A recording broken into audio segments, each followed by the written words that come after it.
We're back. Or I guess I should say I'm back since I'm the only one sitting in this room. But two in a row. Today's episode is not only with one guest, well, I think this is actually the first time that I've had two guests. So the first guest, if you guys follow the podcast, guys and gals, is the one and only John Dudley. I've done a few podcasts with him in the past, and if you know anything about this year for me, you know that what would be the best way to describe it? I would say I put my toes into the bow hunting kiddie pool, but I think what I really did was a cannonball into the deep end. And the only reason that I've had any success doing that is because of John and the coaching and teaching that he has given to me. And the trip that we just did, you guys will hear us talking about, is absolutely no different. So we went to France. We were supposed to go to an area of France that was near Grenoble. But just like when I look outside of my window right now, there are these little white things falling from the sky. And if you get enough of those stacked on top of each other, it makes things hard to move. So apparently where we were supposed to go received somewhere between 3 to 5 feet of snow. And the trip we originally had packed for was us taking our backpacks and hiking up into the mountains. I believe it was something like about a 4-hour hike. And it was going to be a hunting cabin with beds and, the ability to cook food, but no power, very detached. I was actually really looking forward to being in that environment, but the weather changed for us and we weren't able to do that. So the guide that we had, Philip, who was absolutely amazing, and I'll actually put his contact information up in the link in the podcast, he apparently just audibled and was able to find another area much farther from Grenoble. I believe the drive was probably 2.5 hours past Grenoble, but it was unbelievable. Talk about some terrain that was challenging. It was vertical. You're watching. I probably fell down. God, I don't know. I fell down at least 50 times. At least 50 of them were hilarious as well, sliding all over the place. I ripped the butt on my pants going downhill, slightly out of control, dealing with frozen leaves and moisture and climbing from below the snow line to above the snow line. I won't get too much into all that because I think we talked about it on the podcast, but the trip itself was unbelievable. But I tell you what wasn't unbelievable: the travel out there. So what I need from somebody who knows something about the airlines, because I haven't really started my adventure in dealing with their customer service yet, is what's the best way to go about actually getting reimbursed for when they completely, utterly screw you over? Not because of weather and not because of anything other than, I don't actually even know the word to describe it. So here, I'll tell you a little bit of a tale about how I even got to France. And I actually am very proud of myself that I didn't choke anybody to death with my own hands. And I did the best that I could to constantly sit back and just realize that the person I'm dealing with wasn't responsible for the problem at hand. I actually started every conversation with, I'm sorry, I'm very frustrated right now. I know that it's not your fault. I'm just trying to figure out a way to work through this issue. And I think that actually helped, because I'm sure if I had talked to somebody at whatever call station they were at and began screaming, probably wouldn't have gotten very far down the road. So my journey to France began in Austin, Texas. And if you listen to episode 23, that was with my buddy John Wellborn. I was down there. I was the opening speaker for his Power Athlete Symposium. If you don't know what the Power Athlete program is, or you've never heard of the symposium, I'm sure he will. Well, I know he's going to continue the Power Athlete program, and I'm sure he'll continue the Power Athlete Symposium into 2018. Highly recommend you check them both out. So I was down there in Austin. The day I was supposed to fly out, there was weather in Atlanta. It was apparently snowing quite heavily, and I fly Delta. A couple years ago, I just made the decision that I fly so much, I'm just going to pick one airline and try to get as many of the perks of travel as possible. And for people who view travel from the outside, it can probably seem to be very luxurious. But if you travel professionally and it's part of your job, I can only speak for myself. I find it to be the exact opposite of that. And most people that I encounter who travel professionally feel the same way. It loses its luster, probably because of the small issues that become big ones, like I'm about to tell you about. So I'm in Atlanta. I'm not in Atlanta. My flight's supposed to connect into Atlanta, then fly to London, and then fly to Geneva, Switzerland, which is where we're going to clear customs, and then drive down to Grenoble, a couple-hour drive. And our guide was going to pick us up. It should have been seamless. Pick up your bags, meet the guide, and off and running. That's pretty much not what happened. Sorry for the head cold. Also, in addition to the trip to France, I came back with, I don't know, some gunk in my head. I'm fighting it. I can hear it in my voice. Hopefully it doesn't sound too bad to you guys. Get a text message about an hour before I go up and deliver my presentation. Hey, your flight's canceled. So I looked at that text and thought in my head, that's not very awesome. The cool thing about traveling often is that there's a dedicated customer service line for the Medallion members on Delta. So I got rebooked, and the only change really was that instead of flying through Atlanta, I was going to fly through Minneapolis, St. Paul. Didn't actually change anything. My arrival time was actually going to be an hour earlier into Geneva than it was through Atlanta, which was a benefit because John was already in Switzerland with Hunter doing some, or they were on their way to be there, doing some filming at the Olympic Archery Center in Switzerland. So I make my flight in Austin, and I'm sitting there, and I had gotten upgraded to first class, actually the very first row, and come to find out they did that because they knew that our connection was going to be tight in Minneapolis. So I had the opportunity to sit and listen to the conversation between the stewardess on our flight and the steward or stewardess, a flight crew of male and female steward and stewardesses was sitting on the airplane. Delta was trying to move one of their flight crews somewhere else. And there was, I wouldn't call it an argument, but it was a discussion about how to do that because the flight was oversold. And I'm sitting here on the Delta app, just refreshing it, watching our scheduled arrival time into Minneapolis and our scheduled departure time from Minneapolis slowly inch themselves closer and closer and closer. And then finally they eclipse. So we would land shortly after the international flight that I was supposed to be on. And of course, on international flights, you're going to get generally one a day. They're usually at the end of the day. Meaning if you miss it, you're going to be twiddling your thumbs for probably close to 24 hours. I'm looking at those times, and there's no way we're going to make it. And the flight crew got off. They came back on. They took volunteers for passengers to get back on. It was an absolute, complete, and utter mess that had nothing to do with weather and had everything to do with them logistically trying to pull their head out of their ass, which terminated us landing in Minneapolis as the plane to London was taxiing.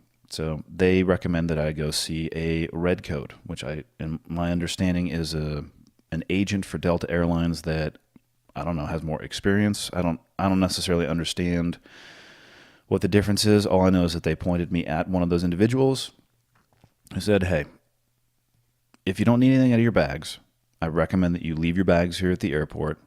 We'll rebook you on the flight out of here tomorrow. So get yourself a hotel. And we'll see you tomorrow. So that's what I did. I took the advice of the Redcoat, and I went and found a hotel because the line to talk to the agent to get a hotel was, I don't even know how deep it was. I didn't even feel like counting. It was that deep. So I went and got a hotel.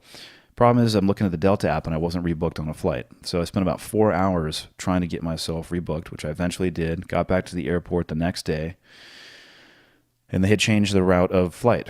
I was supposed to fly from, like I said, Minneapolis to London, London to Geneva. I was happy with that flight leg because the worst experiences I've ever had flying internationally have occurred at Charles de Gaulle Airport in France. I try to avoid that airport. I would rather saw my leg off without anesthesia than fly through Charles de Gaulle. Nothing against France, but everything against that airport. It's not that I want anything bad to happen. I just want it to burn to the ground. But I digress. My new flight, Minneapolis, Charles de Gaulle to Switzerland, into Geneva. So then I started thinking in my head, my bags are still labeled Minneapolis, London, London to Geneva. And I started talking with the gate agent about that, ended up getting onto the aircraft and talked to one of the stewardesses. She gave my bag tags to the pilot. This dude was awesome. He was born in Austria or lived in Austria, had hunted himself, knew the area that we were going to. He took my bag tags, got out of the plane, went down, and made sure that all three of them got loaded. I couldn't have been happier. I literally felt like, whew, man, this trip is going to be okay. I'm already going to be 24 hours delayed, but I'm going to get there. And then in that moment, I realized, well, actually, how am I going to get there? Because the guide had already picked up John and Hunter, but I figured, you know what, I'll worry about that issue later. Maybe it's not that far away. They can swing back and come pick me up. So I landed in Charles de Gaulle, 2.5, 3 hour delay, or not delay, 2.5, 3 hour layover, which should be more than enough time at any airport on the face of the planet, regardless of how busy you are, to get from one plane to another. I actually cleared customs pretty quickly, faster than I ever have there. Waited around, got on my Air France flight from Charles de Gaulle to Geneva, landed in Geneva, was feeling awesome. For one, I love Switzerland. I go base jumping there, or I try to go base jumping there every single year. It's one of my favorite countries on the face of the planet. It's beautiful. I found the people to be exceptionally nice. So I was fired up. And I get there, and we're sitting around the luggage conveyor, and everybody from the flight is sitting there, and they're happy, and then the bags start coming out, and I'm pretty happy. And then more bags start coming out, and then I'm a little bit less happy. And then all the bags came out, and I'm not really happy anymore because my bags didn't make it. So at this point, another adventure begins because I have to go deal with a baggage company or a baggage location company that services 5 airlines that fly into Geneva, none of which are Delta, which is the company that I booked my ticket with. They flipped me over to Air France, which is one of their code share partners. Needless to say, the sweater was getting a little bit unraveled at this point. We start playing the game of, hey, here's my luggage tags. Nobody can find them. The last thing they can locate is that they actually arrived in Charles de Gaulle Airport, and apparently there's a black hole / vortex there that the bags went into. And in 2017, they don't have a scanning device that can actually tell you who has possession of your bag. So for about 6 hours, they tried to figure out where the bags were. At this time, I'm supposed to have already been on the way down towards where John and Hunter are. And it gets to the point where they locate the bags, but they're not going to make it for at least another 24 hours. So now I got to go get a hotel. So that's not that big of a deal. You know, whip open the old Google machine on the phone, find a hotel nearby, go get a hotel. Finally, the next day at around midday, shortly after midday, my bow shows up on one flight. My 2 other bags show up on another one. I finally have all of my stuff. I'm now 2.5 days delayed of when I should be hunting. Hunter and John are out in the mountains, and I'm just praying that they don't see any animals and that there's an avalanche. And I don't want them to get hurt, but I just kind of want to be there when all the awesome stuff goes down. And come to find out, it was like sleeting rain on them and snow, and they could barely move around. So it was everything that I'd wished for Christmas. But now I have to get there, so I got to go to Hertz. And, like the hotel in Minneapolis, the hotel in Switzerland, the rental car, all unexpected expenses due to the fact that the airline was unable to get, 1, me to the location I needed to get to, not because of weather, but 2, they weren't able to link my bags up with me and sequentially keep it with me on my travel. And this is where I have a question for anybody who's familiar with the airline industry, and that is, what's the best way to go after these people to get that stuff back? Because I eventually was able to link up with them, and it was an amazing hunting experience. Again, something totally different, something I've never had the experience doing with my bow in terrain that was vastly varied from everything I've ever hunted in. So I think even though we weren't able to, I got 1 shot in 2.5 days and missed it by a couple inches. But I think the hunt was incredibly successful just because of the knowledge. But there's a lot of broken pieces along the way that got me there. So how do you go and get reimbursed for all that stuff? Because my experience with the airlines is the first step is they want to tell you it's not their fault, which is, if you know anything about me, that's really one way to upset me quickly, is to run away from accountability and responsibility as opposed to face it. It's not like I'm asking them to buy me a Bugatti. It's just like, hey, I'd like for you to reimburse me for the costs that were not associated with this trip. And if anybody has experience with that, hit me up. I'll obviously post this on Twitter and Instagram and all the social media channels. If you have an avenue or an approach that has worked for you, I'm all ears. Because I was going to call him yesterday, but I woke up to the news that the Atlanta Hartsfield Airport, which is where Delta is hubbed, lost power and like 1,100 flights were canceled just that day. And I called the customer service line and got the recorded message. Your average wait time will be 4.5 hours. And that was the attempt that I made yesterday. But I am going to attempt to get paid back the money that they owe me for sure. So yeah, hit me up. Let me know. And that's the end of my sob story. It was I don't know what it was. It was frustrating. But I actually did better than I have done in the past. I have lost my cool with people in that situation before, and I've actually felt bad about it. I still feel bad about it. So I did a better job of trying to take a breath and just realize, you know what? The person I'm talking to, they're not at fault. They're a person too. Let's just work our way through this. So hopefully by not pissing off or yelling at people who had nothing to do with it, I bought myself a little bit of good karma, but we'll see. So I'll let you know how it goes when I get the final result. But until then, here is episode 24. We had an adventure in France. And I just want to introduce to the world a young man named Hunter Phelps, who, damn, he's interesting. And I think John and I are going to make it our mission to mold him like clay into an indestructible man. So it's not even Hunter Phelps anymore. I think it's the Hunter Phelps. And here he is, episode 24. Okay, got the red smoke. Gun run, north and south, west of the smoke, west of the smoke. Okay, copy, west of the smoke. I'm looking at danger close now. Come on with it, baby, give it to me, I need it. You're cleared hot. Copy, cleared hot. You want to kick us off, Hunter? Kick it off. Hunter Phelps on the radio show podcast with Andy Stump and John Dudley.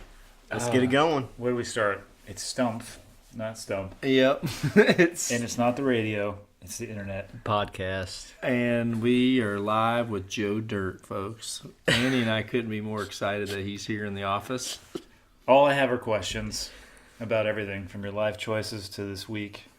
But we got to talk about this week first. So where are we, Hunter Phelps? We're in France. Where in France? Somewhere in France. I could be hurt and not know where to describe where I am to my parents. And be like, I'm done, Mom, Dad. Don't come look for me because I don't know where I am. Well, I don't even want to know what we could possibly nickname Hunter after this trip. White knuckler, green puker. It's been an adventure, Yep. to say the least. It has been. I've learned a lot. What's one thing you've learned? I learned how to dry clothes properly. Step one. You actually haven't. Your boots are still wet from the first day. 2, I learned not to start drinking with Andy Stump. I spent 2 days on the side of the mountain puking my guts up. Worst nightmare. I was ready to come home after day 2. But that went away and all's good. We're still here hunting chamois for one more day. Yep. It's been awesome. I've More awesome for you guys than me.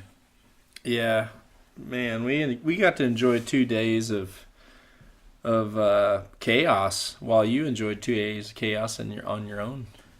I think I got here at the perfect time, though. The Yeah. weather, it was bluebird the first day I was here. Today was glorious. Not a drop of rain. I haven't looked at the forecast for tomorrow, but you want to talk about some different hunting.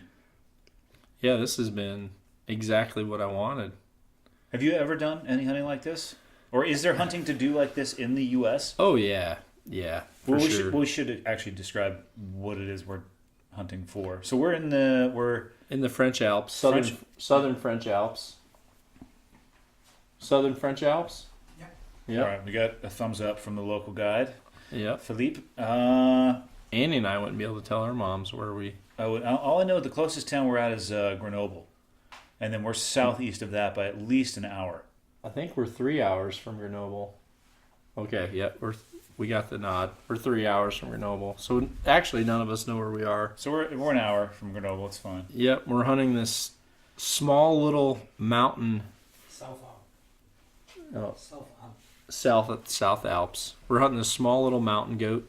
Small's an understatement. Yeah, it's dinky, but it's called a chamois, and lives in just some fierce terrain. That's where it survives and thrives. There's wolves here, crazy wild hogs, obviously some hunters, and these things have learned to find a place on the literally the toughest terrain this country offers to survive, and we're having to give it everything we got to get there, which is what I want. I really wanted it. And actually, I know that if you want to make this hunt, which is a really challenging hunt, if you want to push it to the number 10 on the dial, you come during the rut, which is in the winter time, and then if all of a sudden you throw Mother Nature in there, then at that point it's probably going to break you.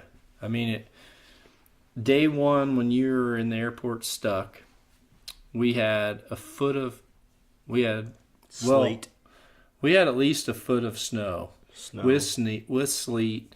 You're trying to get up to super high altitude on roads that are sketchy enough as it is. Yep. And Second that. we'll get back to that.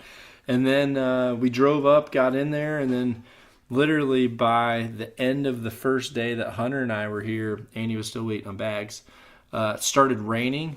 The snow changed over to rain, so we started hunting in freezing temperatures, every single piece of clothing we could fit on, to then we're just getting drenched on, and it's still cold. It was so nasty that I couldn't even get out the camera equipment to showcase any of that. Yeah, to do anything. Yeah. And to give a little context to that, everybody's wearing what I would say there's a couple brands being worn, but it's at the higher end of what's available. Yeah. And if that's not doing the job to keep you dry and to keep you warm, it's for real. It's nasty. Yeah. There's just certain things you can't.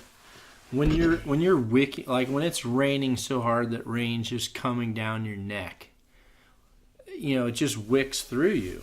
And you got to have everything's got to be right. And equipment was a tough pick just for one condition. I had a tough enough time figuring out what I could fit in one backpack for a hike in that would help me be camouflaged the way I needed to, and then I guess to survive the elements the way that I wanted to, what would fit in a backpack with snow on the ground because I wanted to be white.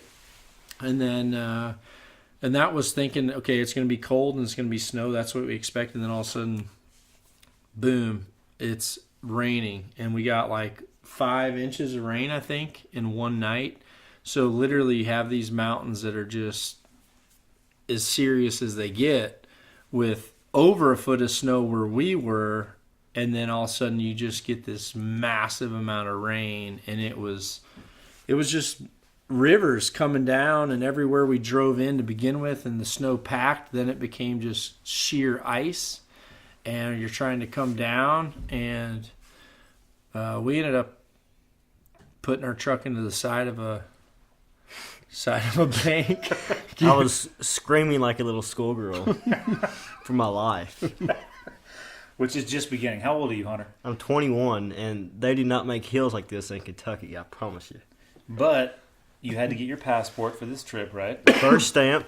First stamp and your first passport. So that little book is going to get you to go and you can see the whole big world, right? And you're going to come back from this trip a different man. I want to thank who whitetail hunts, Like, I love whitetail hunting, but this is a whole different league, a ball game. Well, we got to talk about the chamois more. How much do you think a big chamois would weigh? 40 kilos probably. Which would be 88 pounds. It'd be times 2.2. So it'd be 84 pounds, let's say, according to my math. 4 times 2 is 8.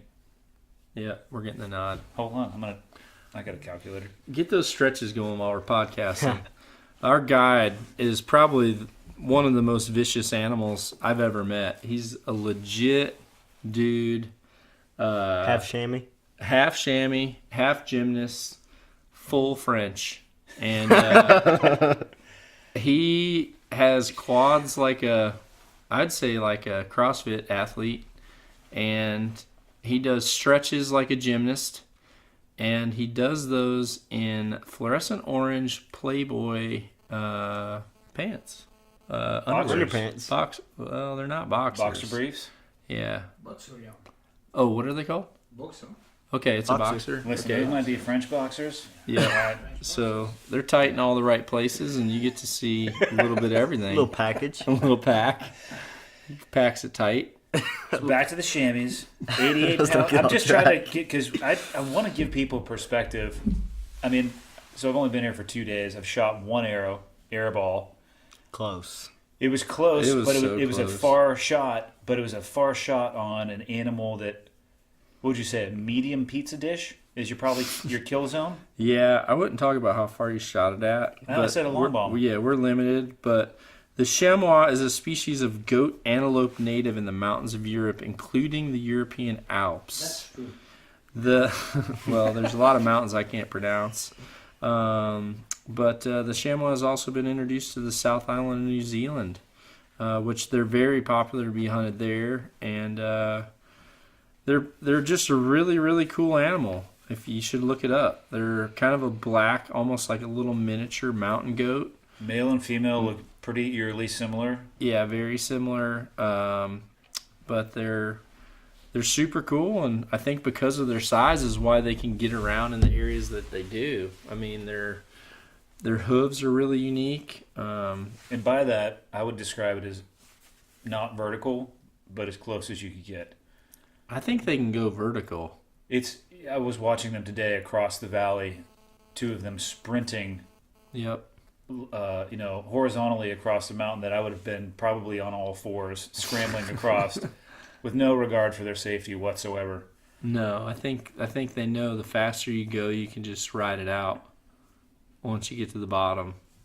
But yeah, they're a cool animal, and I knew that the hunt would be.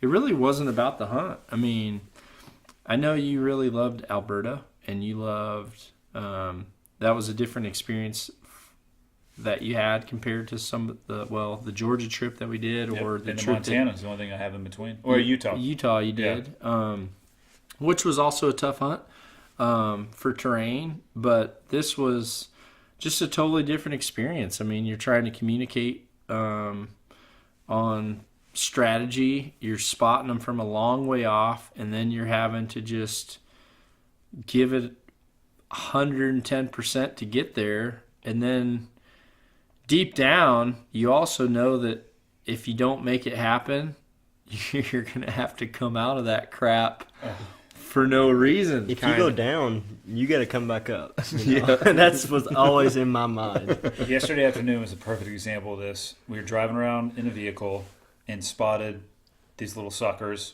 on a crest or a little knoll. And then we went and had lunch. Yeah. Right? Went and had lunch.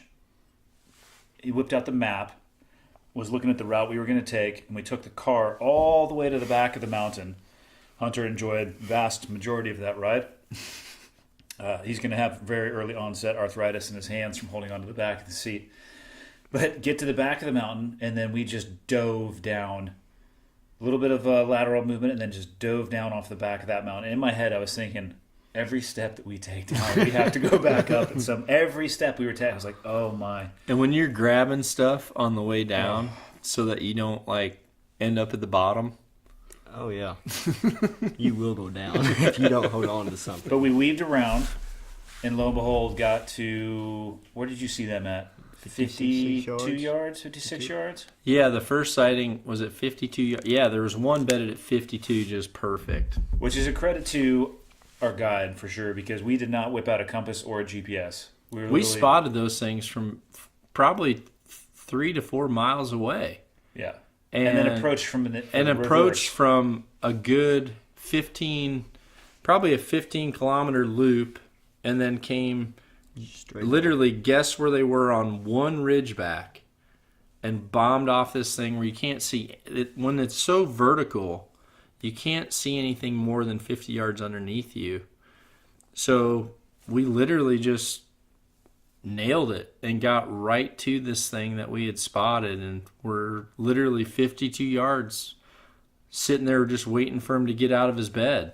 And then the next part of France came alive we didn't know about. Was not ready for this, but the Russian wild boar came walking up 10 yards of us.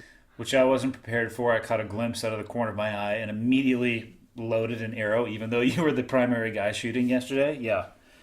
And then heard the grunting. I'm not a fan of things with teeth that large. And then you saw a boar go vertical. That's another thing. Chamois are not the only thing that will climb vertical mountains. Wild boar can climb like no North American wild boar can. Yeah, these Russians mean business. Vertical business. Yeah. What sucked about last night was the walkout. In the dark, if you're wondering. In the snow and on rain. frozen leaves that had a fresh... It started raining on us where the animals were bedded down. We started climbing. It went from rain to snow to frozen leaves to me on my face. I think it's more exhausting when you take those steps and your body's sliding around and you don't know if you can actually... Like, I can just walk uphill and pick a pace, but I would have a little bit of a ice-capade moment and then sit there and just... I don't know if you're like me, but when I was Hunter's age, I wouldn't have gave a shit about any of that. But now that I'm my age, I'm thinking ACL, hip flexor, rotator cuff. Like, here goes my pelvis. All I can think of is I just want to put Hunter on the ground. I just want to crush him going uphill. I'm twice his age, unfortunately. Yeah, you actually did kind of wimp out on us. That was the same day that I was throwing up on the road. You drank less than we did. I think Andy Stump and John mixed my drink and put some kind of concoction in it because I woke up, immediately puked, and that kind of set it for the whole day. You know, I puked a few times, and you guys will probably see it all over Instagram and other social media for the next few years. But they gave me hell because I couldn't handle a little wine and something else concoction. And that was actually my breaking point where I thought, you know what? I need to get my ass back home. I'm not cut out for this crap. You were as pale as the snow. But I thought, you know what? And we went and had lunch, which we had a great lamb or goat or something. ... And but I ate that and I sobered up. I mean, you know what? I was like, I'm hunting with a Navy SEAL and John. I said, I'm not going to wuss out and just go home. We tried to get you to stay there and take a nap. Yeah. We actually did. We actually did. Thought, It's for your own good. Just safety sleep and in the welfare. truck. We'll see you tomorrow. Well, we wouldn't have said sorry, but Yeah, you would not have said sorry. But I thought, you know what? I'm here working and I'm here with my friends. And I owe it to them to get my butt back on the mountain. Let's do it. Let's party. Yesterday afternoon was it was action-packed, for it sure. was. Interesting. It almost got done. Yeah, if that thing would have stood up and not been behind a bush, we would have had a nice chip shot yesterday. And then today we had, another You got a shot. crusher. I got a shot. It was good, though. Yeah, we both got a shot on the same goat. I shot first, and then I said, do you want to take a rip at that thing? And this thing was a pulled some Houdini moves. He's really not impressed with us. Yeah, he's like, oh, that's a bow? Shh, check that out. Yeah, I'm 10 Swerve. yards further. Oh, you're going to have another guy shoot at me again? That's cool. Check this move. Actually, yours, you Navy SEAL'd his ass. You snuck in. He had no idea you were there. And instead of at least for me, he had already heard us, so he was kind of a little bit keyed up. So as soon as my bow went off, he was like darting. But when your bow went off, he had this look on his, like he popped up and had this look on his face like, what? They got here again? So you all, just shaved hairs. So I feel like this trip was 100% a success. I heard it, like, just the shot today. Feet, like, my left foot, a foot and a half below my right. trying to gap it between trees, moving the bow around at full draw to make sure I have cover or clearance on my cams. Yep. Like it's, most of my practice is in the backyard on flat grass. Most of the arrows go into the target. A few go into the fence occasionally. But it gives you a different appreciation for sure. The angles. Oh yeah. Where would you rate it? I mean, have you ever done hunting like this in the U.S. or hunting like this with your bow before? Oh yeah. Yeah, I mean, if you hunt out west, there's areas where, not necessarily where you have this type of atmosphere, like full atmosphere of being in the Alps. I mean, obviously, if you're in the heart of the Rockies, it's aggressive mountainous terrain. Obviously, places in Alaska too. Where I've been in BC, I've certainly tackled hills that are every bit as tough. And yeah, depending on the area, the difference here is the conditions are really tough for footing, just being able to get a grip and walk up and down. And then obviously we're here in the middle of the winter. I haven't done an elk hunt or a moose hunt or a black bear hunt in those types of terrains where I'm there in December, like the middle of December, when they're just as vicious as they're going to be. So it's just, I mean, it's tough. But yeah, I mean, when it comes to preparing for something like this, you can do your best, but the only people that are truly prepared are, a good guide that literally is marching these steps every single day. It's just another day in the office for those guys. But, that's why I say I just don't feel like you can prepare yourself for a hunt like this by thinking you're going to go out and run for 2 weeks before you go on a hunt. That's never, I mean, it's just not going to happen. There's just so many more. That's why my workouts, I've just got to the point where I'm so much more sporadic with my workouts. I mean, there's times where I'll do deadlifts. Occasionally I'll do bench and stuff, but I'll just grab kettlebells and just look up like different kettlebell movements to where you're doing a windmill and you're having to do that. Or I like to ride a bike. I really like to I really like rucking with just plates on a ruck pack, where you're just having to pick your feet up in different types of positions. You just can't do that if all you do is go to the gym and do leg day, bench day, chest, back, legs. If you do those in like the key weightlifting type movements, you're going to have power, but you just don't have the range of motion, and you'll end up pulling some stupid little muscle you never knew you had. And I don't know, I think you just have to, for these types of things, it's just a different demand on the body. I think you have to expect that it's going to suck, and you have to just pack your brain. That's what I did. Yeah, I mean, 100%. What was your training routine, Hunter? I worked out about once a week. The wellness center. The last 3 days before the trip, I hit the treadmill pretty hard. Really, just to finish it off. Yeah, I was like, you know what? I'm young. I can do anything. I don't need to work out. Got up here and they're like, "Yep, you're my bitch today." But that happens. I agree with you, Dud, on the variance. Just crush yourself. And I try to go on days that I don't want to work out, just like I don't want to hike up the 1,000-foot of vertical that we did yesterday. But yeah, if you're into a routine, whatever. As long as you're not on the couch eating Doritos, I'm totally fine with what you're doing. Even if you want to eat Doritos, I guess I'm okay with that. I just don't want you to live your life like that. So the next step would be get into the gym. But yeah, if you want to come out here and do stuff like this, I agree. Absent living here and making your job on the side of the mountain, it's just gonna suck. Yep. Like my hip flexors right now, I can feel them. Like, it's hard. Like a stair climber at the gym isn't going to replicate the incredibly high knee drive up above your hip.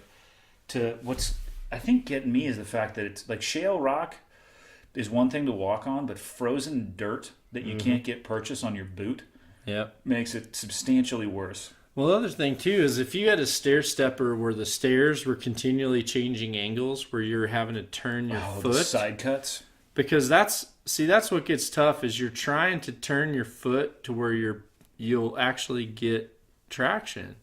So I mean, you're almost never pointing your toe straight forward, and that's where people really start to get hurt. And I don't know. I really felt like, for me, this trip was just all about, I wanted something that pushed a bar for me. I've actually had some trips in Idaho and in British Columbia. You know, I've had days where 3 guys shoot a moose, and you're in the start of the Rockies in BC, and I mean, moose packing is really hard. Are they big? Yeah, it's tough. It's joking. like, yeah, and you're gonna experience it because I'm gonna take you where I go. Can I just shoot a small one? Yes, but a small moose quarter is gonna still be way bigger than this chamois. Yeah, it'll be massive. I mean, just the horns will weigh more. Honestly, just the horns will weigh more.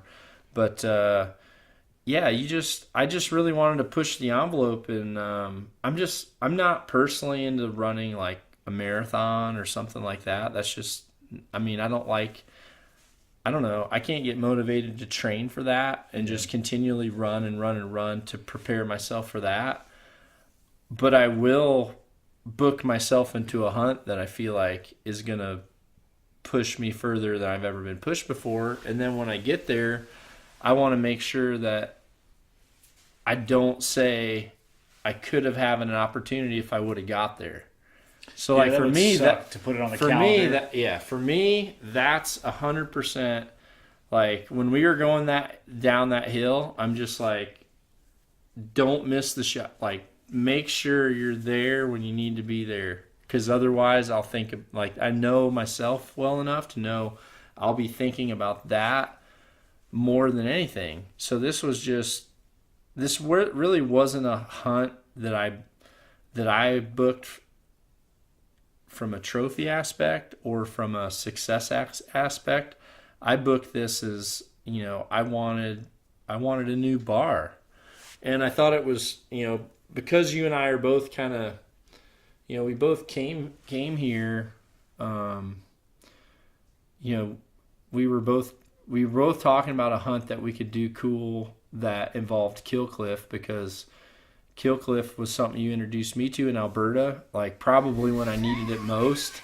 I was You and Jordan needed one. I needed it bad, and then I've grown to 100% organically like the company and the people there and the product. I'm very picky with, especially supplements that I have. You know, if I have supplements, you know, I'm an On It supplement guy. I had one bad habit with energy drinks, and when you first showed me a Killcliff, I thought it was an energy drink, and then you're like, no, that's the problem. Everyone thinks it's an energy drink because of the can. And then I'm like, well, what's in it? And then I'm a big label reader anyway. You know that me and my wife are label readers. And I'm like, holy cow, why haven't I heard of this? And then when I tried it, you know, I'm pretty much hooked. And I wanted to do a hunt where I'm like, let's, you know, this has been a really cool company. And you and I both were part of a pretty cool campaign, you know, a social campaign with Killcliff to get money for the Navy SEAL Foundation. Which, by the way, everybody helped us raise $10,000, which Yeah, is not a small feat that was by any great. stretch of the imagination. That was unbelievable. Yeah, that was awesome. And I thought, you know, if we're going to do a hunt to represent Killcliff in the hunting community, let's kill ourselves. So The Endure we had last night when we got to the truck, I had one sitting in the truck, ice cold. I'm looking at the purple bottle right now. I'm assuming it's a grape flavor. Chris can yell at me later for getting the flavor incorrect, but we Wolfgang that thing in about 30 seconds, and yeah, it was exactly what I needed. and even the pickiest eater on earth. I love Killcliff. Do you like cheese though? I hate cheese. Do you guys know what they eat a lot of in France? They eat a lot of cheese and bread and lamb and goat and a lot of things I don't know what I ate, but What's tartar? oh, it's like I don't know, cat food. So next time I come to France, I'm gonna bring Killcliff and my own order of food. Which would be What's the stuff you have? The Mountain House. Mountain House. Try one first. You might not like them either. Trust me, it'll be a better option. so you don't like cheese or fromage? Yeah. No, you don't. I mean, Okay. you're right. No, I don't like it. But what about queso? Well, I've learned. That's another thing that I learned. That queso's cheese. That's just a Mexican term for it, I guess. Queso. Never mind. Y'all keep talking. I'm just kind of chilling. I don't know. No, I don't like cheese though. Queso is good. Cheese is bad. Cheese bad. Unbelievable. There's a difference. Yeah, we had some really amazing hosts actually. Our guide Philip had some friends here in the mountains that have a house that pretty much are at the end of a driveway that Hunter. White knuckling. I was white knuckling. Going at that driveway. He's not a fan of it for sure. No. Yeah, he does Not not used like to it. Not conditioned to roads like this. and they're really not that bad people. But yeah, he literally thought he was gonna die. We heard about every time we hit a corner, we'd hear another reason why I can't believe I'm gonna die just for one of these or Yeah, so I didn't want to die in France today, but I thought I was going to more than one time. Or hey guys, this is a good place to turn around. We can stop right Yeah, here. like is this an ATV trail? Okay, let's take it. I can't see the bottom of this cliff, but let's drive on the edge of it while it's snowing. Toyota Hilux, man. No joke, for real. No joke vehicle. Yeah. that Toyota Hilux impressed me. It did. But our guide's driving was pretty impressive. Other than he had one lapse where he Checking the map. he was. I don't know. I thought he was trying to point down a road and Okay, then yeah. literally Sidetrack. hits a piece of ice, slides into a ditch, crushes the side of the car, screams out a French 4-letter American word. Come on in here and let's. Why don't you do this for us? Here's how it goes. If you crash your car in France, it'll sound like. There you go. Yeah, go ahead. Tell us what it sounds like. What, crash a car? Yeah. Yeah. Yeah, what'd you say though? What do you say when you crash your car? No, I don't know if it's It's it's appropriate. good to It's say the that in a internet. podcast. It's an internet. You're Yeah. fine. You can say whatever you want. And he yeah, says say, it. say. I don't know if it's good. I said fuck. But he said it very loud and animated, and we all paused for a second, and then we busted up laughing. FACK. Fack. Oh, Hunter, you're going to remember this first stamp in your passport for the rest of your life. Yeah. Yeah, this has been a hunt like I've never experienced before. It definitely taught me what I was made of and what I need to train on. Like We're not when done I get yet, home. so, Yeah, we have one day left, but I feel like I'm conditioned for it now. And After and those I know 3 what to days? expect. And I think that I talked the guys into going to the easiest mountain to hunt, where we ended up this afternoon. It's not as steep and Is that why rugged. you said we should go there? Yeah, Yes, it's it's 100% why. He was telling me in the back of the car. That's why he wants to go back there. We are not going back there. We're definitely going to the hog zone. So I agree, it is a hunt like no other. But if you, how do you practice shooting at the angles? If you don't have something like if you live in a place that's flat, is there anything you? Because I'm trying to, I think from an audio only perspective, it's difficult to understand. Like you said today when you took your shot, it was the longest arrow flight you've ever seen. Mostly because of the angle that you were shooting at, coupled with the distance. So there's a lot of other variables. Yeah, it was like a 15-yard cut. So it was 15 yards further than the shot. So it was actually the first time when I shot, I realized I didn't follow through properly because I'm normally kind of focused on my form. I'm always focused on my form. But I shot, and I remember because we were in this massive valley, just this huge crevasse, and this chamois standing on this little rock, my arrow literally looked like it was going into orbit, like I'd shot towards the Mediterranean Sea or something, and then all of a sudden it turns and starts going down, and it was at that point where I thought, like, where is this even going? But, I mean, if he wouldn't have moved, I think it was on the money, but it was just normally when I shoot at that distance, I'm seeing it on a flat trajectory. Yeah. So you're so used to your arc just having a standard arc, but when you're aiming down and the arc comes over the top of your bow and then you can see that arrow turn down and then it's raining down. You're just like, what in the heck? But yeah, it was a vicious cut, and I learned to shoot on those from field archery, and that's why I'm such an advocate of telling archers, and especially hunters, 3D is a great way to learn like how to shoot silhouettes of animals, so Like to shot speak. placement type stuff. Yeah, on them? how to learn silhouettes, and sometimes how to judge distance. I think 3D is really practical for too. But when it comes to technicality, there's really some European 3D courses set them that way because they shot field first. They really like the technicality of archery in very steep terrain. So the 3D courses over here, I've seen some that are pretty vicious. But there's times where we've been at world championships where you make a shot and there's literally ropes to like pull yourself to get all the way up to the target, because it's just they put them that steep and the target faces are literally on a hinge on a cliff facing down so that you can be underneath shooting up, and then you can pull the string and flip the target back up to get your arrow out. Those types of things, that's the only thing that's going to prepare you for sheep country, or I was going to say, absent that, there's no way to practice the angles. mountain goat country, certain types of mule deer terrain. These are just very, very technical places where even some of the best rifle shooters in the world, if they don't understand ballistics and true line of trajectory range versus what ballistic range is, I think it's just different. And actually, I know that I would have been just a little bit high on the chamois that I shot at, and I actually, which I'm not totally happy about, but I called the rangefinder company that I'm using today actually to say, hey, am I in the right mode, because it has angle compensation.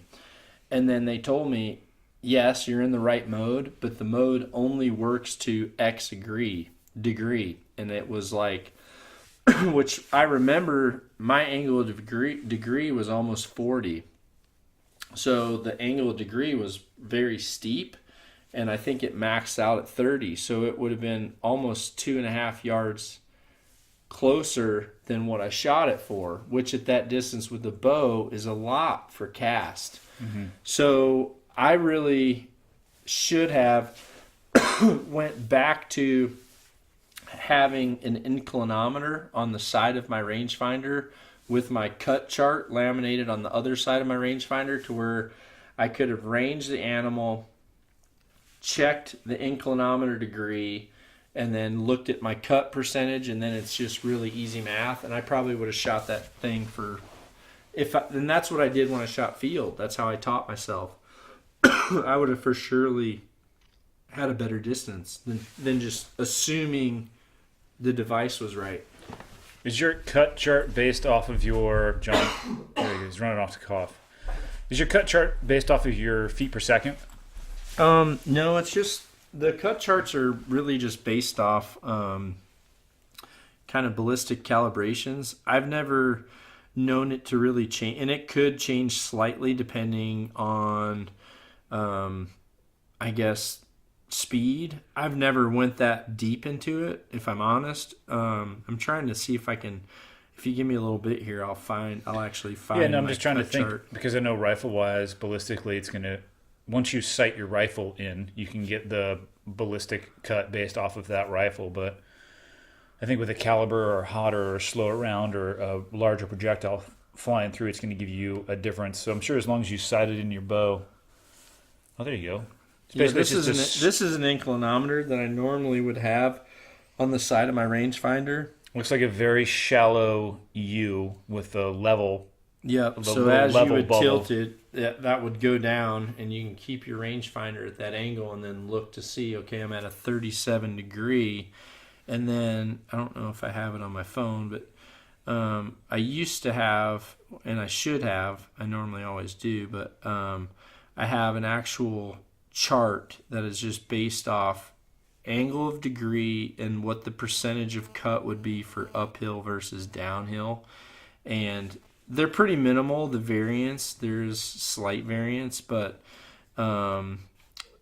it makes a huge difference. Really doing that and practicing it, it's probably no different than good snipers. You can't just give them the math. They need to actually apply the math with real world practicality to start to really understand it better.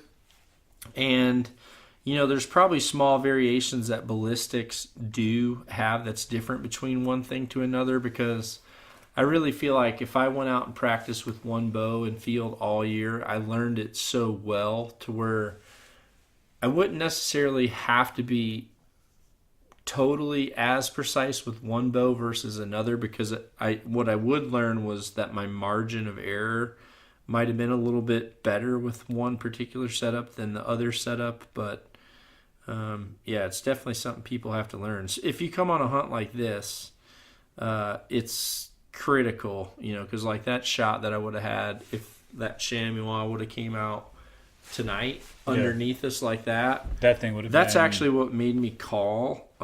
What angle do you think that would have been? I think it was like 43 degrees. Yeah, it was steep.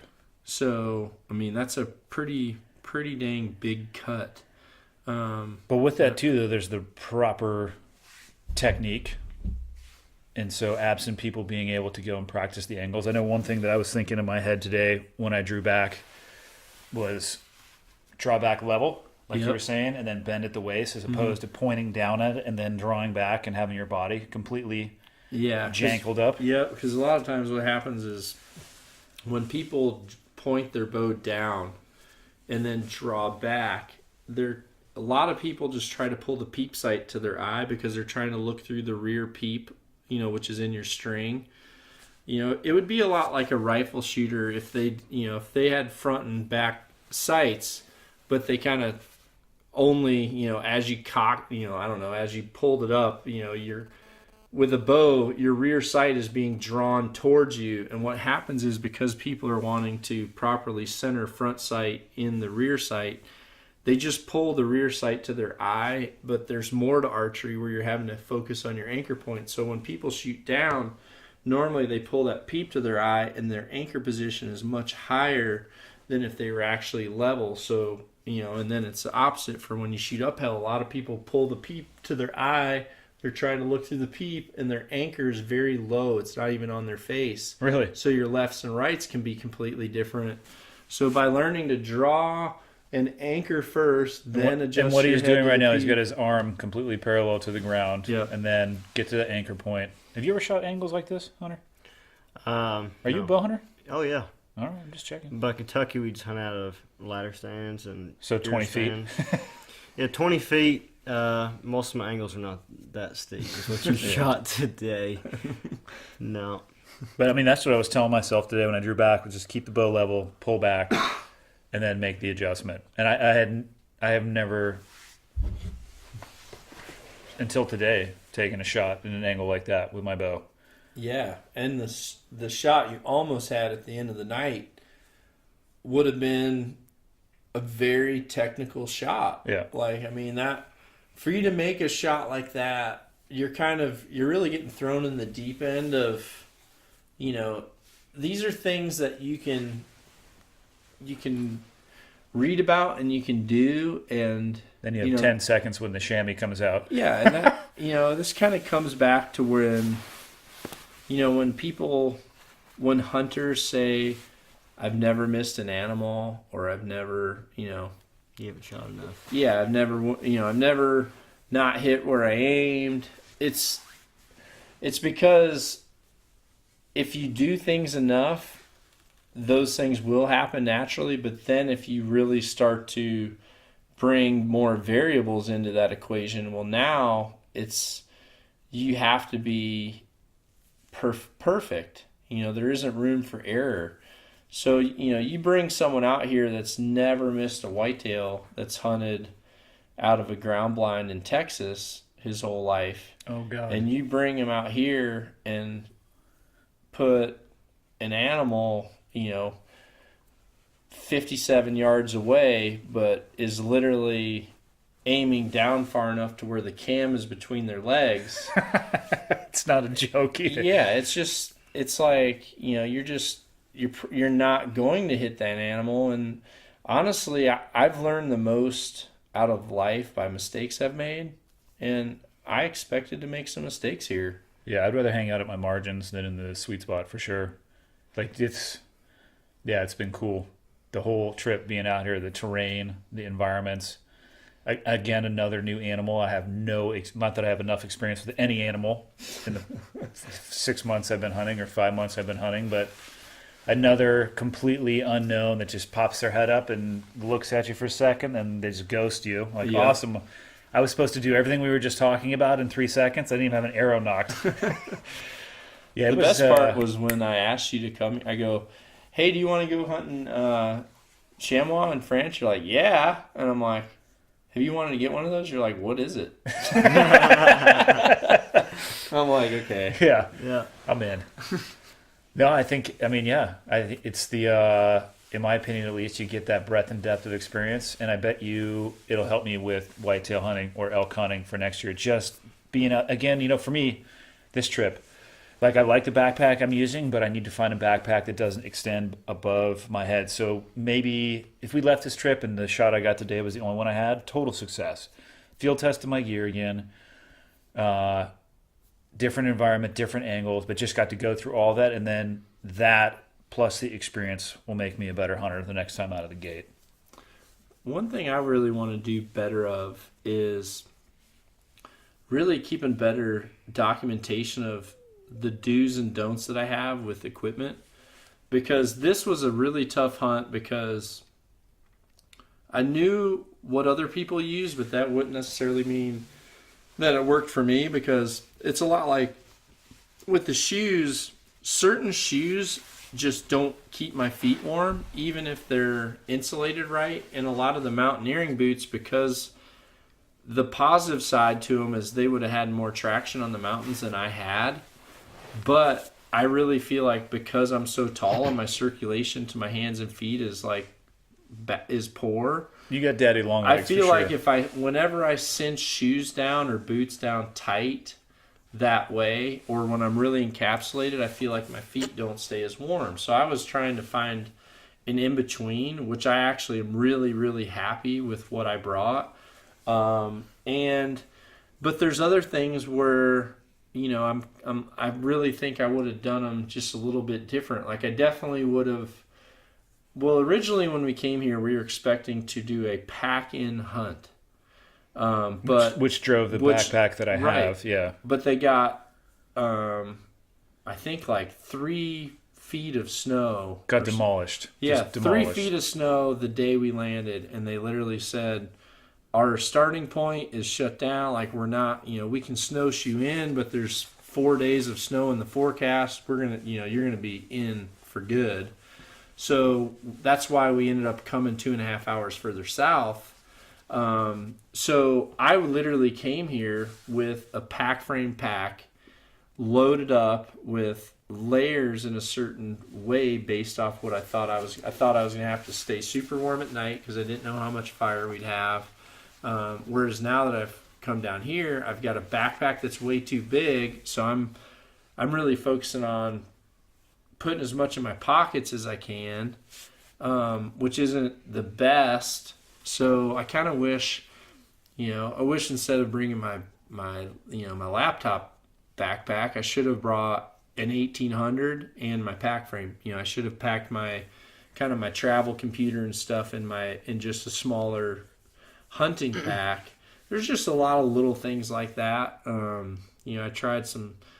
I actually bought 3 different types of socks just because I'm like, what is going to keep my feet warm when you're moving this much and then stopping when you're going to have sweat there. So I don't know. I think keeping really good documentation on that is critical. And then I guess if you're out there wanting to do a hunt like that, you got to reach out to people that hunt like that, which is what I did. I reached out to sheep hunters to say, like, if you had to hunt, I actually reached out to like Remy Warren said, hey, if you were having to be where you normally hunt in 2 weeks, what gear would you pack? And those people and that experience is going to be critical. But I took 3 different pairs of socks. I learned the first day, this is a really high rated sock and it'll keep my foot warm. But the sock was at the end of my foot every single time I freaking took my boots off. So I'm like, okay, that brand of sock's gone. Like that sock's out of here. But it might work for somebody else. Yeah. And that's the point I would say is like, you're going to have, my hunting loadout for this trip is going to be completely different than my hunting loadout for other trips. Oh, yeah. Yeah. And you're going to have to come and work it out. One thing I learned more than anything was how important it is to layer up, like have a layering system. Because you think, I'm going to need these heavy stuff, but once you start walking all day in steep elevations, I was down to almost a long sleeve shirt and a pair of pants. And Do you know what would happen if you didn't do that?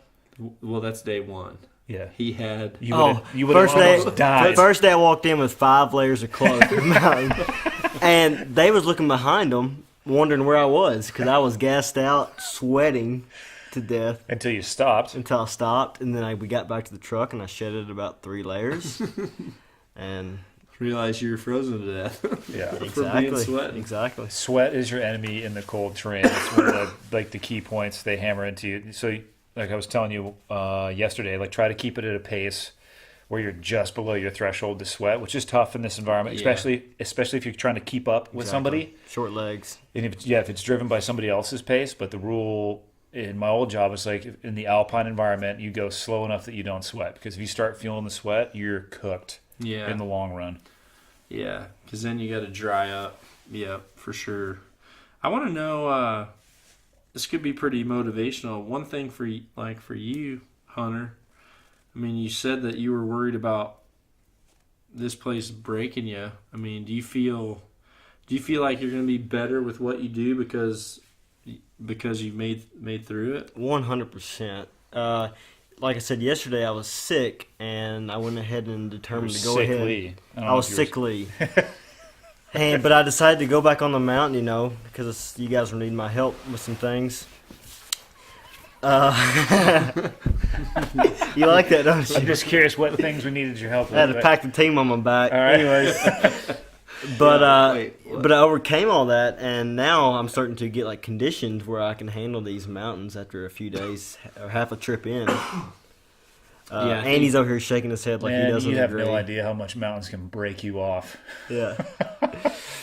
But we would have got there an hour earlier just for how slow we had to drive on everything. But by you saying that, I think I'm conditioned to where I could go on just about any other hunt now. Yeah. This is about the top of the food chain when it comes to toughness.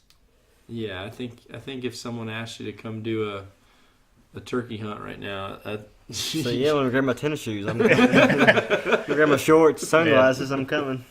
But you have to have that perspective, man. Without that difficult experience, you might have thought the 20-foot ladder stand, right, is and nothing against that. I've tried that now, and I think it's awesome as well. But yeah, the perspective of, okay, I'm sweating, but I'm cold. It's dark, but I have to move vertically, and being able to mentally push yourself through that, I think, yeah, it turns down the volume on the rest of the stuff in your life. Well, I remember back in 10 or 12 years ago, I left a company I was with, had a severance pay, and literally took half that check, cashed it, got a new truck, put a capper on it, put a little sleeping bed in the back, and literally packed every hunting thing I had and said, I'm going to go on the road for 1 month and just try to hunt every single place I can find an over-the-counter tag. And I remember my first stop was South Dakota, and I was just doing a DIY antelope hunt. And then the next one, I actually did a deer hunt in Montana because I had drawn a deer and elk combo. But I just kind of went out and did my own thing. I remember, for me, it was intimidating. The fact that, you're living out of your vehicle, you're going, you got to put all your own stuff up. You kind of, and it was it was fun because it was something that I hadn't done, and it was, it was like this new step. It was a new door, and it was nerve-wracking at first, and then one of my good buddies drew a mountain goat. He drew a billy goat tag, a once-in-a-lifetime billy goat tag, and said, hey, I drew that tag. And I'm like, dude, that's, I'd love to come on it with you. And then next thing I know, man, not much different than you, I'm at like 12,000, well, I think it was 10,000 feet on a single, it was literally a goat path. And I'm on, and I wasn't even a dirt bike guy, but I'm on, a friggin' Yamaha 125. Your heart would have stopped, Hunter. Ripping up. I've had my run-ins with dirt bikes, as you probably can imagine. Ripping up this hill. Yeah, and ended up doing this high altitude hunt. Got altitude sickness. Ended up kind of missing the shot because I got up there, was so fired up about it. I was just trying to move everywhere as fast as I can and be the guy that got everywhere first. And then next thing, by the end of the day, both my eyes are shut. I'm blue in the face, yakking off the side of the mountain, and didn't realize what hydration meant. Didn't realize what altitude sickness was. Whereas now, I learned from that, and I learned from skiing in high altitude. So, every morning here, first thing I do is I take an aspirin just because it's a little bit different elevation.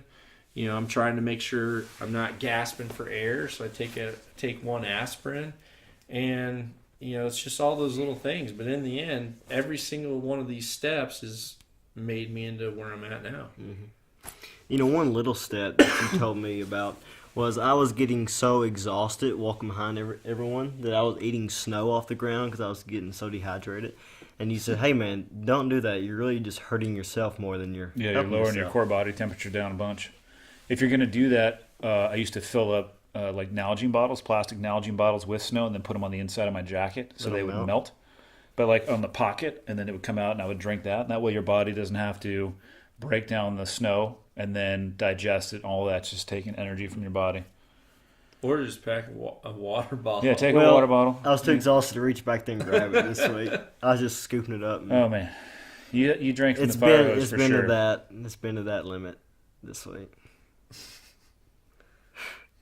I hope you guys don't witness everything that went on through Instagram. I feel like y'all are in for a treat. Behind the scenes. It's been good. Plus, speaking of behind the scenes, we have Hunter is here to document the entire trip. And one thing, Dud, you were talking about was doing it for Killcliff, right? Because we are out here. They're picking up the tab, which is awesome, right? They were able to translate. For you. Yeah. Well, they were able to translate my jump.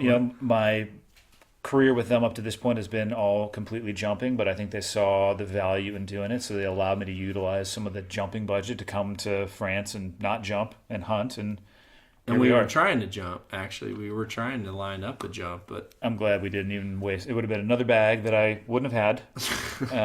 So that was, yeah. So help me, you lose that American flag squirrel suit. Delta. There's reasons you can burn people and companies to the ground, and that would be one of them. Those are one of my special things.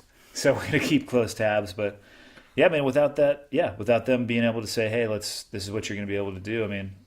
Well, when they said that and you said it, I'm like, I got the spot. Because I know I'd wanted to come here, and I was going to come here anyway. So it's a tough hunt. I mean, for two guys, especially when you're trying to hunt together, which to me, I'll be probably more excited, honestly. I'll probably be more excited for you to get something than for me to get something. I've been fortunate with hunting, and I mean, just like today, I didn't want to. I wanted you to have just as many opportunities as me, and I just thought this was the perfect place for us both to come together. Even though if two guys are with one guide, and especially we actually came on a short time period as it was because my schedule is pretty tight. Yeah, I know yours was too. Yeah. I mean, you literally flew here from a speaking engagement that you had. But I just thought not directly. I thought this is the best place to try to make sure that we represent honestly represent Killcliff, because there's some hardcore athletes, some of which you've had on your podcast, Yeah. that represent Killcliff. And man, I can tell you, this place pushed it. I mean, I certainly I've had more leg pumps here than I ever have with a trainer behind me. Yeah. So here's a good point we can end it, because you're talking about the experience coming out here. Some people might listen to this and they might say, hey, I would want to try that too. Yeah. So not now, and I'm not sure when, but I bet you within the next month or two, maybe we get the chance to. It's hard to say. Oh, Maybe I see we'll what do a contest. Dangling a little carrot out there. Dangling a little carrot out there. Maybe we are already thinking about ways to change it from an audio-only format for somebody to, I've never shot a bow. Maybe I should get one of those. Maybe I should learn how to hunt. Well, actually, probably should learn how to shoot it first. Then you should go hunt. So, yeah, if that's something you might be interested in, We could do attention. you could learn cooking techniques, survival techniques. Navigation, Hunter, are hunting you gear. available for like layering to do Yeah. more of like I'll show up and explain to everybody what to wear. Are you going to do like a queso sampling as well, or? If you, yeah, for sure. No cheese, just queso. Yeah. And on that note, we're bringing it to an end. We're here in France. That's all I got. You got anything else, Hunter? You want That's to it, close? guys. You want to close out strong? That's a wrap. That's a wrap. Thanks for staying tuned to Cleared Hot with Andy Stump and John Dudley. stump. Stump like a stump. Thanks everybody for listening. The feedback and the response I've gotten to the hats and the sweatshirts and all the Cleared Hot apparel, I don't know. I don't want to call it merchandise. Whatever you want to call it. The stuff associated with the podcast, I'm blown away. Very much like the podcast itself, where I launched this thing and I had no idea where it was going to going and where it was going to be going. Wow. I have no idea. I had no idea where it was going to go, and I still have no idea where it is going. The apparel is exactly the same. I made a shirt because somebody said I should make a shirt. I made a sweatshirt because somebody said I should make a sweatshirt.